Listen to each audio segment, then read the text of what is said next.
Bonjour à toutes et à tous, je suis très heureux de vous accueillir aujourd'hui en compagnie de ce tout nouveau Cayenne et ici en prime une version turbo. Donc il s'agit du Cayenne de 3e génération. Qu'est-ce qui change par rapport à l'ancien Cayenne? Et bah à l'avant, pas tellement de choses. On a une nouvelle calandre qui est un petit peu plus imposante, qui a été redessinée. Ici sur cette version turbo, on retrouve des ouïes latérales qui sont assez imposantes. On a des feux qui ont été redessinés avec les feux à LED matriciels. Mais ce qui change le plus, et c'est le cas sur toutes les nouvelles Porsche, c'est l'arrière de la voiture. Suivez-moi.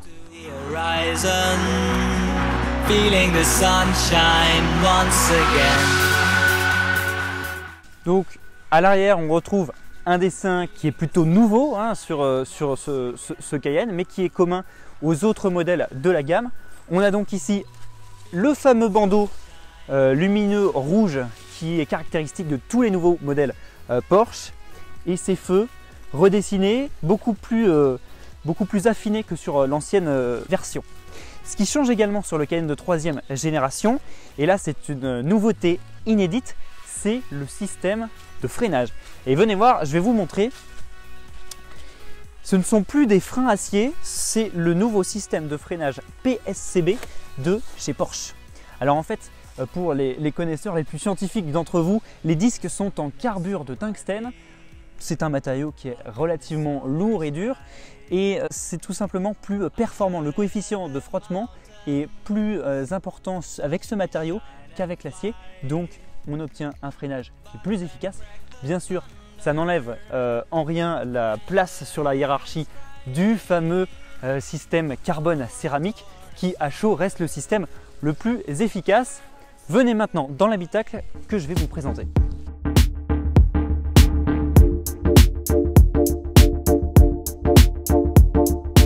On retrouve bien sûr cet écran tactile de plus de 12 pouces qui est également commun au nouveau modèle donc Panamera, et aussi disponible sur le Macan restylé. Devant cet ordinateur de bord tout nouveau avec deux écrans ici numériques, et on garde le compteur central analogique, le compte-tours. Ici sur la planche de bord, on retrouve cette console centrale très caractéristique des nouveaux modèles avec un interface tactile noir laqué. Notre modèle d'essai dispose du pack sport chrono, donc il bénéficie de cette petite molette en bas à droite du volant comme on peut connaître, avec le mode normal, le mode sport plus ou le mode individuel, et le petit bouton sport response pour solliciter au maximum les 550 chevaux de la voiture. Et donc ici le pommeau de levier de vitesse de la boîte Tiptronic S à 8 vitesses. C'est pas une boîte PDK, bien sûr, vous le savez, sur le Cayenne, c'est la Tiptronic. Et bien sûr, nous disposons d'un Cayenne, donc c'est un SUV tout-terrain, donc c'est censé passer partout. Et donc là, on est sur l'interface off-road, et donc on peut sélectionner par exemple le type de terrain, donc par exemple un terrain rocheux, et là la caisse du véhicule va se lever, et donc l'ordinateur de la voiture va s'adapter au terrain et gérer la puissance transmise à toutes les roues du véhicule.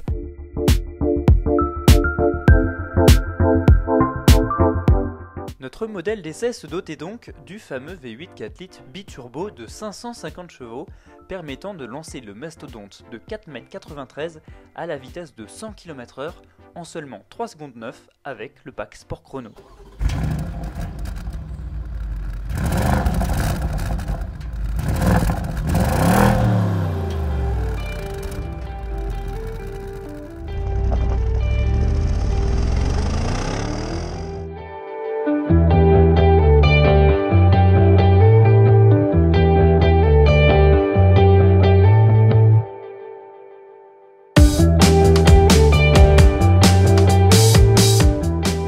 Salut Vincent. Salut Louis. Alors on est à bord de ce tout nouveau Cayenne de 3e génération, ici dans sa version turbo, donc V8 de 550 chevaux. On va aborder tout de suite la question de l'agrément de conduite. Qu'est-ce que tu penses de ce Cayenne turbo? Écoute, c'est assez surprenant parce que au début, en regardant la fiche technique, 550 chevaux, on s'attend à quelque chose de méchant, quelque chose de violent, résolument ultra sportif. Et en fait, après une journée entière avec à bord du Cayenne Turbo, euh, oui, il y a de la puissance, hein, oui, il y a un agrément qui est vraiment exceptionnel. Et pour autant, c'est pas une voiture ultra sportive, telle qu'on pourrait le penser, un petit peu telle qu'on avait pu le juger quand on avait essayé. Je prends par exemple la Panamera Sport Turismo qui a le même moteur. Euh, on est sur une voiture qui est confortable, qui a un couple et qui a quand même une puissance disponible de folie, mais plutôt dans un esprit GT. Et c'est vraiment surprenant et c'est hyper agréable. Et puis dès qu'on commence à bouger les réglages et aller chercher donc sur les modes sport, sport plus, là on a une voiture qui est collée au sol, qui vire à plat. Moi c'est quelque chose qui m'a bluffé quand même aujourd'hui, c'est qu'on est à plus de 2 tonnes sur le Cayenne. Et quand vous êtes sur des petites routes de campagne avec des virages très très serrés, vous virez à plat. C'est vraiment ça, c'est tout simplement bluffant. Et c'est vraiment ce qu'il faut retenir justement de cette voiture. Alors, ce Cayenne n'embarque pas de boîte PDK à double embrayage. Bien sûr, vous le savez, c'est une boîte Tiptronic. Ici, une Tiptronic S à 8 rapports. J'étais un petit peu sceptique à l'idée de monter dans ce Cayenne avec la boîte Tiptronic qui, tous les Porschistes le disent, est une boîte qui n'est pas forcément réputée pour être exceptionnelle hein, par rapport à une PDK. Néanmoins, les rapports passe plutôt rapidement et elle est assez efficace.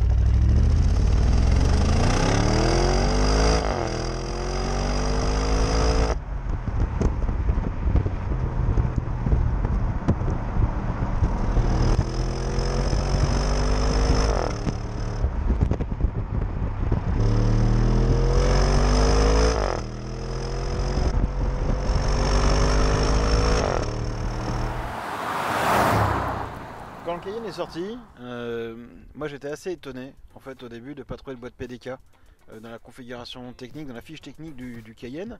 Et la réponse que m'avait fait Porsche France à l'époque, c'était de dire mais le Cayenne, oui c'est un SUV mais il a une vocation off-road et c'est un vrai 4x4.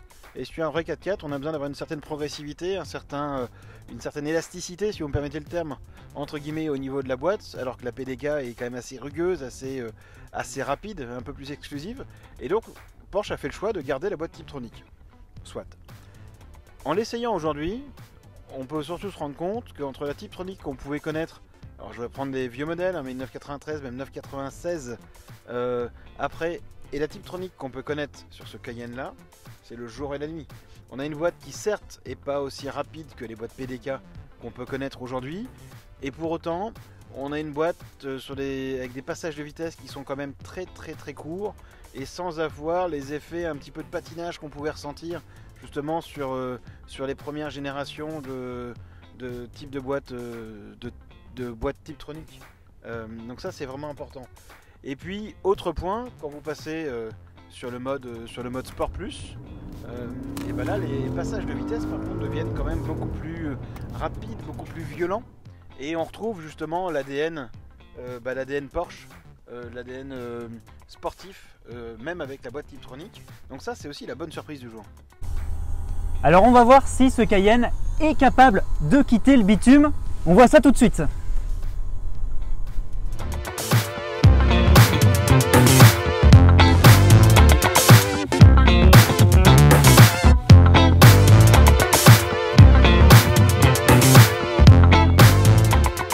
Même si bon nombre de ces acheteurs ne solliciteront pas le Cayenne en tout terrain, nous avons quand même amené ce SUV sur quelques pistes hors des sentiers battus. L'auto y est parfaitement adaptée, le Cayenne dispose d'ailleurs d'un mode off-road plutôt complet avec 4 types de terrains pouvant être sélectionnés: gravier, boue, sable et roche. Ceux-ci vous permettent d'évoluer sans souci sur n'importe quel terrain, même sur des pentes très accentuées grâce au blocage partiel ou total de différentiel. Alors à l'arrière du Cayenne, on est très bien installé, on bénéficie ici de sièges enveloppants, pas mal de place entre les jambes et le siège qui nous devance, également entre la tête et le plafond, il n'y a pas de souci. C'est vraiment très spacieux, on a l'impression que L'habitacle est gigantesque, c'est très lumineux. En plus ici, avec ce toit panoramique, c'est d'un confort royal. On est vraiment dans un palace roulant.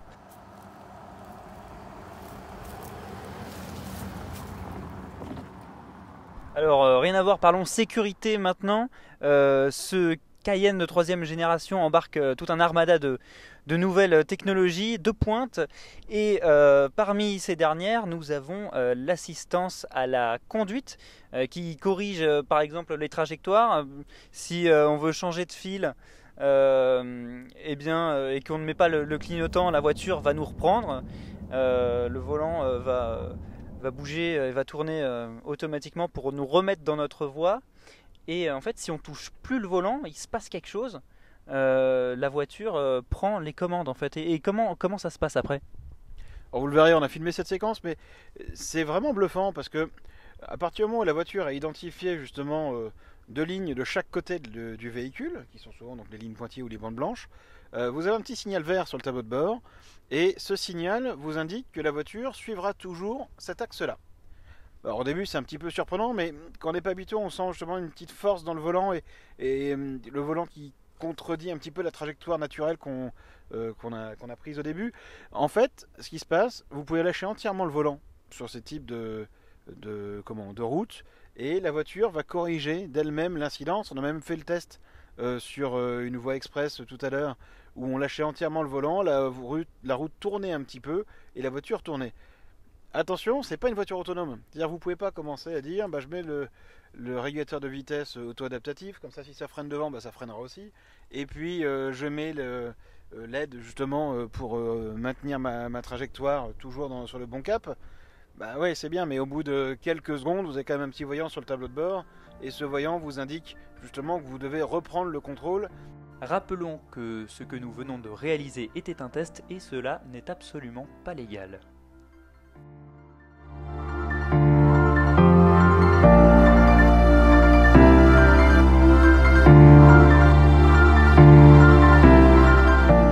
Et donc finissons par la chose qui fâche, le tarif. Sur ce Cayenne Turbo de base, nous sommes à un tarif en France de 141 744 €, et notre modèle d'essai était facturé à 166 692 €. Retenons que ce Cayenne Turbo est un SUV extrêmement polyvalent qui évolue aussi bien du côté sportif que urbain. C'est également un vrai tout-terrain, étant capable de vous emmener au-delà des sentiers battus dans un confort exceptionnel. Le reste est une affaire de goût, mais nous, même puristes, on est plutôt conquis par ce nouveau Cayenne.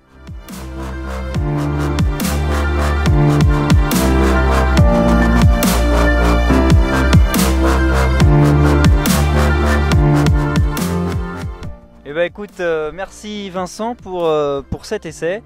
Et puis nous, on se retrouve très très bientôt sur 9h11.fr, sur le Porschiste Pro, pour de nouveaux essais en articles et en vidéo.